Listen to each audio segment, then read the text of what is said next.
हाय, आपके साथ मैं हूँ Surabhi Sharma. India TV YouTube channel subscribe करिए, बेल आइकन दबाएं। और पाकिस्तान से निकलकर अब बात देश की, जहां धर्मांतरण गैंग अब बच्चों के मोबाइल तक पहुंच गया है। मोबाइल पर बच्चा धर्मांतरण करने वाले लोगों से फेसबुक पर चैट कर रहा है और इसी चैट के जरिए मोबाइल पर ही बच्चों का ब्रेन वॉश कर दिया जा रहा है। यह आरोप लगाए हैं उस परिवार ने जिसके 17 साल के बच्चे का धर्मांतरण हो गया। आज हमने उत्तर प्रदेश से जुड़े धर्मांतरण के 3 मामलों की पूरी केस स्टडी तैयार की है। अगर मैं बिना मुस्लिम हुए इस्लाम के बारे में जानता हूँ तो क्या ये गलत है? तो वो उसको कहती है कि नहीं, तुमने कलमा पढ़ लिया है, अब तुम मुस्लिम हो गए हो। अब वो एक ऐसा बच्चा, नासमझ बच्चा, जो कि उसको लगा कि वो तो मुसलमान हो गया। यूपी में धर्मांतरण के कितने मामले, ये लिस्ट देखिए जो उस मुफ्ती जहांगीर आलम के पास से मिली है, जिसे यूपी एटीएस ने गिरफ्तार किया है। इस लिस्ट में धर्मांतरित होने वाले कितने लोग यूपी के हैं, जरा देखिए। प्रवीण कुमार बना अब्दुल समद उमर, जिला सहारनपुर। प्रियंका सेन बनी फातिमा मोहम्मद फारूक, जिला लखनऊ। शीला यादव बनी आफरीन, जिला अंबेडकर नगर। चंद्रकला बनी कनीज फातिमा, जिला लखनऊ। सृष्टि बनी जैनब, जिला अलीगढ़। कृपाल सिंह बना अब्दुल रहमान, जिला हाथरस। नवीन बना नावेद अहमद, जिला बुलंदशहर।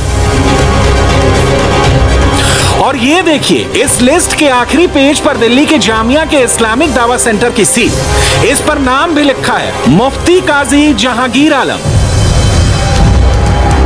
आखिर ये धर्मांतरण का कैसा मायाजाल है? इस सारे मायाजाल को तोड़ने में यूपी एटीएस लगी हुई है। एक एक को ट्रैक किया जा रहा है, लेकिन हमारे रिपोर्टर्स ने कुछ ऐसे परिवारों से बात की है जो धर्मांतरण रैकेट का सीधा शिकार हुए हैं। इन 3 परिवारों का दर्द आज हम आपको दिखाएंगे। नोएडा का दर्श बना रेहान अंसारी। नोएडा डेव सोसाइटी से जुड़ा मुन्नू यादव बना अब्दुल मन्नान। फतेहपुर के विजय सोनकर का धर्मांतरण। ये दर्श की मां हैं जो नोएडा में रहती हैं। इन्हीं तस्वीरों में वो अपने बेटे दर्श को ढूंढ रही हैं, जो अब रेहान अंसारी बन चुका है। इस मां ने जिस बेटे को पैदा किया उसको बहुत प्यार से पहचान दी थी, जिस पहचान का नाम था दर्श। उस पहचान को धर्मांतरण रैकेट वालों ने बदल दिया। दर्श का ब्रेन वॉश करके उसे रेहान अंसारी बना दिया। उसमें ये भी पूछा हुआ है कि अगर मैं बिना मुस्लिम हुए इस्लाम के बारे में जानता हूँ तो क्या ये गलत है? तो वो उसको कहती है कि नहीं, तुमने कलमा पढ़ लिया है, अब तुम मुस्लिम हो गए हो। अब वो एक ऐसा बच्चा, नासमझ बच्चा, जो कि उसको लगा कि वो तो मुसलमान हो गया। मैम, पता ही नहीं चला कि कब ऐसा कुछ हो गया, क्योंकि हमने कभी ऐसा सोचा ही नहीं था। इतना कोई सोचता ही नहीं। अगर कोई सोचे तो शायद इस तरह की इंसिडेंट हो ही नहीं। जब वो चला गया, उसके बाद में हम लोगों ने जब उसको ढूंढा सब जगह, और उसका जो दिल्ली में जिस ऑफिस में, वो कास्ट 24 के ऑफिस में जहाँ ट्रेनिंग के लिए जाता था, वहाँ पे हमको पता चला कि वो तो नमाज भी पढ़ता था और जो मुस्लिम लोग टोपी लगाते हैं वो भी लगाता था। ये हमारे लिए बहुत ही ज़्यादा शॉकिंग न्यूज़ थी कि ऐसा कैसे हो सकता है, क्योंकि हम लोग हिंदू हैं और हमारे घर में पूजा पाठ जैसे कि सब जगह पे सब हिंदुओं में होता था। घर आकर के फिर हमने उसका सोशल मीडिया अकाउंट जब चेक किया, तब हमने देखा कि एक लेडी के इन्फ्लुएंस में था वो, जो कि उसको पूरा समझाती थी कि नमाज के ये टाइम होते हैं, नमाज ऐसे पढ़नी है, और तुमने इस मतलब जो भी तरीका होता है उस तरीके से उसको सारा समझाती थी। और वो जो उससे पूछता था तो दर्श की माँ के हाथ में दर्श की फोटो भी है। ये तकरीबन उसी वक्त की फोटो है जब जी जी जी 16 साल का था, 2018। जी जी। अब जरा देखिए ये धर्मांतरण हुआ कैसे। दरअसल दर्श और रेहान अंसारी के पिता और नूरिया के पिता आपस में दोस्त थे और एक दूसरे के घर आना जाना भी था। इस बीच नूरिया को दर्श को प्रभावित करने का मौका मिल गया। हमने कभी ये नहीं सोचा था कि इन लोग के मन में क्या प्लानिंग चल रही है और ये हमारे बच्चे को किस तरीके से इमोशनली मेंटली किस तरह से उसको ट्रैप कर रहे हैं। ये तो दीदी दीदी करके उससे बात कर रहा है और इस्लाम के बारे में जानना चाहता है। तो हम भी समझते हैं कि धर्म कोई ख़राब नहीं होता, सबके लिए सबका धर्म सबसे पहले होता है।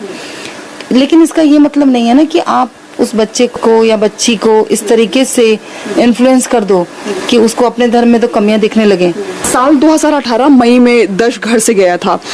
मैम उसके पहले क्या उसका कुछ रवैया बदला हुआ, व्यवहार कुछ बदला हुआ घर में?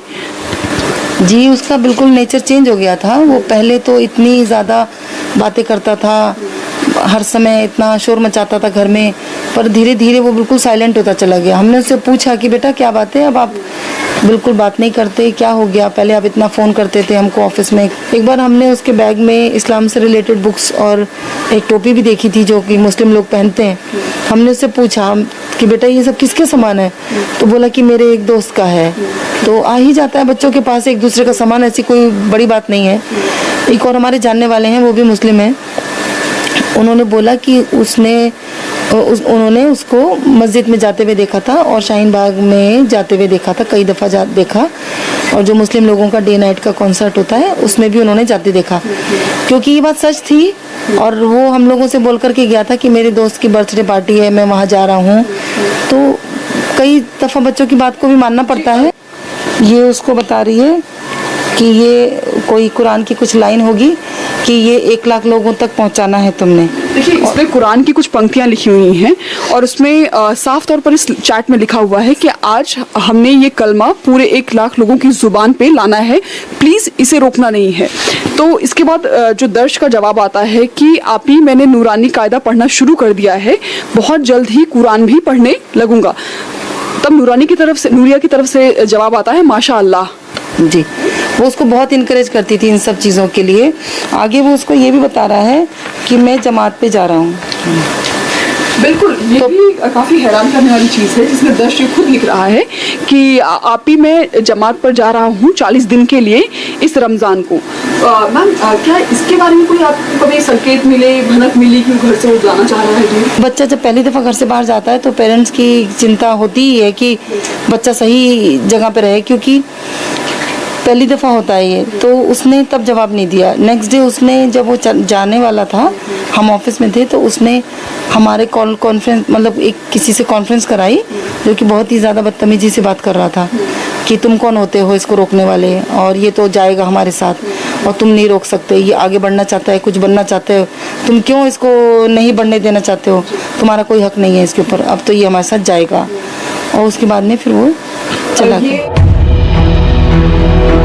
18 जून 2018 को आखिरी बार दर्श और फरेहान अंसारी ने अपनी मां को फोन किया था और उसके बाद आज पूरे 3 साल हो चुके हैं। किसी को पता नहीं है कि रेहान अंसारी कहां है। दर्श और फरेहान अंसारी की मां ने बताया है कि आखिरी बार जब दर्श का फोन आया तो वो काफी परेशान लग रहा था। 18 जून 2018 को ही उसका फ़ोन आया था, क्योंकि उस दिन उनकी दोनों सिस्टर का बर्थडे होता है। उसने हम दोनों को बर्थडे विश किया, फिर हमसे बात हुई। वो बहुत ज़्यादा रो रहा था और हमने उसको बोला, हमने कहा बेटा गलती हो जाती है, कोई बात नहीं, आप आ जाओ, और अगर आप नहीं आ पा रहे हो हमको बताओ, हम आ जाते हैं आपको लेने के लिए, और नहीं तो आप खुद ही कैब वहाँ से कर लो और यहाँ हम पेमेंट कर देंगे। तो वो बहुत ज़्यादा ही रो रहा था और बोल रहा था कि नहीं मम्मा, मैं अभी वापस नहीं आ सकता और ना ही मैं बता सकता हूँ कि मैं कहाँ पे हूँ।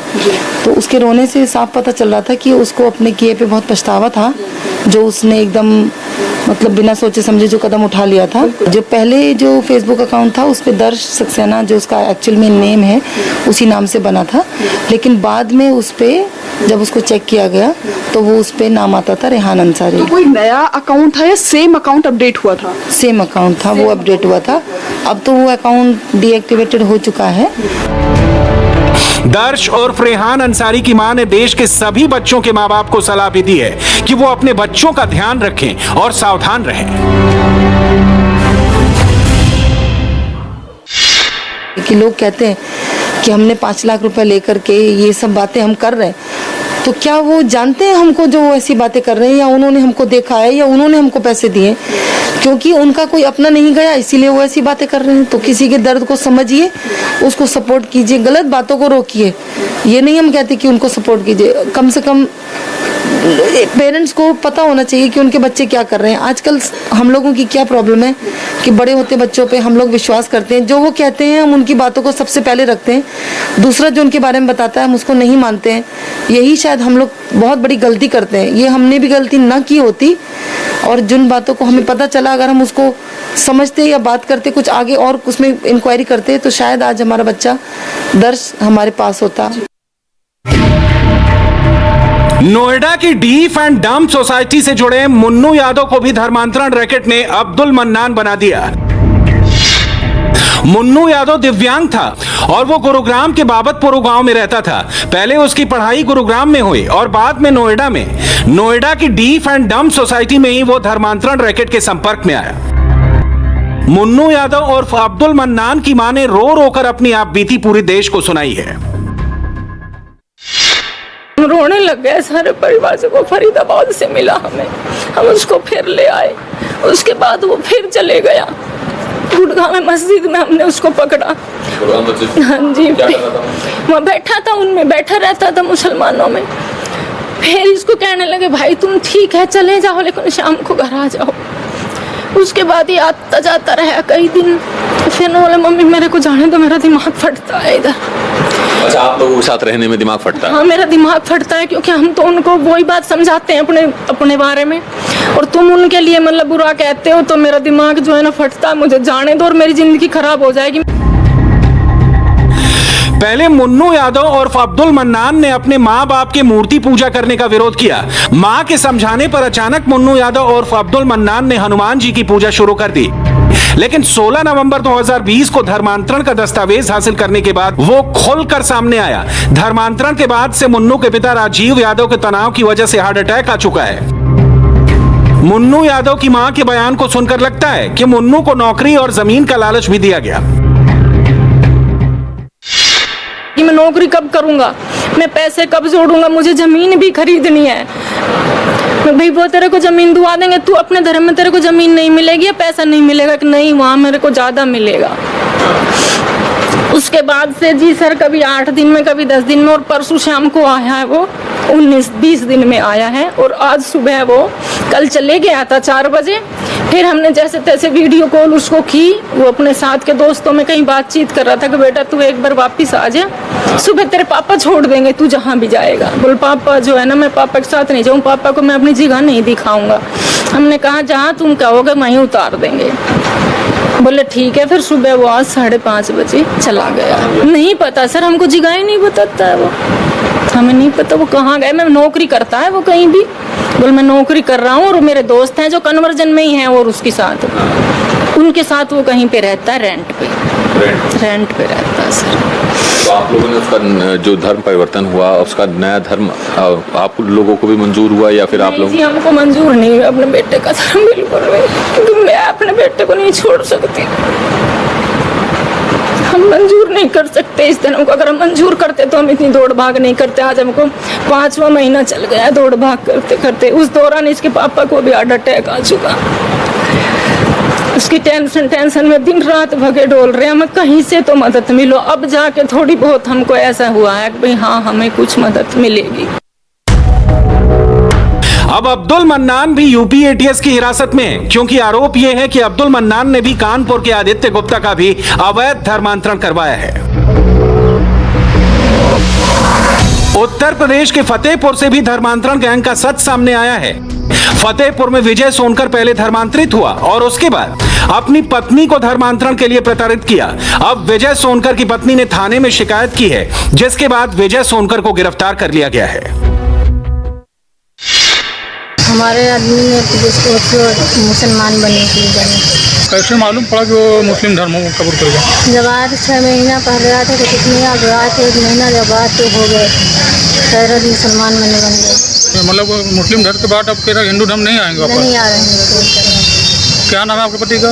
विजय सिंह सोनकर। ये देखिए, फतेहपुर में 2 मामले सामने आए हैं, जिसमें से एक मामला ये है कि हमारे यहाँ खागा तहसील है फतेहपुर में, उसमें एक व्यक्ति हिंदू है लेकिन वो ईसाई मशीनरी का प्रचार प्रसार कर रहा था और बाइबिल और क्रिश्चियन धर्म से संबंधित किताबें बांट रहा था लोगों को इकट्ठा करके, तो उसके विरुद्ध कार्रवाई की गई कि आप जो ज़बरदस्ती आप लोगों को ये सारे कार्य कर रहे हैं, तो वहाँ के एक व्यक्ति ने उनके खिलाफ मुकदमा कायम कराया है। इसी तरह से जो खखरेलू थाना है फतेहपुर जनपद में, वहाँ भी एक विजय सोनकर है जो ड्राइविंग करता था दिल्ली में, तो उसने अपना धर्म परिवर्तन कर लिया था। उसके बाद आकर के घर पे अपनी पत्नी, अपने माता पिता, सास ससुर को वो प्रेरित कर रहा था और उनको प्रताड़ित कर रहा था कि वो भी मुस्लिम धर्म स्वीकार करें। तो उसके संबंध में धर्मांतरण अधिनियम के अंतर्गत, धर्म संपरिवर्तन अधिनियम के अंतर्गत मुकदमा कायम किया गया। आईपीसी की धाराओं में मुकदमा कायम किया गया है, जिससे कि जो ज़बरदस्ती प्रताड़ित करके धर्म परिवर्तन की कार्रवाई की जा रही है उस पर अंकुश लगाया जाए और जो लोग ऐसा कार्य कर रहे हैं उनके खिलाफ विधिक कार्रवाई की जाए। हाय, आई एम सुरभि शर्मा। खबरों से अपडेट रहने के लिए India TV YouTube channel subscribe करिए, साथ में बेल आइकन जरूर दबाएं। जुड़े रहें इंडिया टीवी के साथ।